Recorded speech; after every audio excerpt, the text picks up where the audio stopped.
الحمد لله والصلاة والسلام على رسول الله اما بعد. یو حدیث کې راغلی دی ابو هريره رضی الله عنه فرمایي چې صحابه را نبی صلی الله علیه وسلم ته وی چې اې د الله رسوله ذهب اهل الدثور بالدرجات والنعيم المقيم.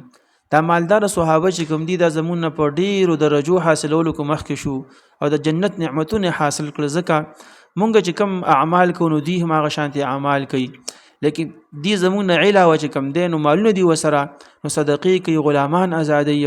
نبی صلی الله علیه وسلم ته فرمایل چې افلا اخبرکم بامر ایتاسو داس یو عمل او نخه ما تدركون من كان قبلكم چې تاسو برالان دي کې هغه څوک چې تاسو نه مخکې تری دي په اجر کې، وتسبقون من جاء بعدكم او تاسو به مخکې د هغه چنه چې تاسو نه رستو راځي.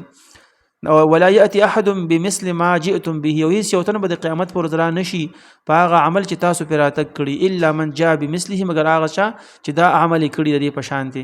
تسبحون تاسو سبحان الله وفي دبر كل صلاه، د هر یو پرز من رستو 10 لسکرتا، وتحمدون الله او د الله حمد بین 10 لسکرتا، وتكبرون او الله اکبر و د الله د پر 10 لسکرتا.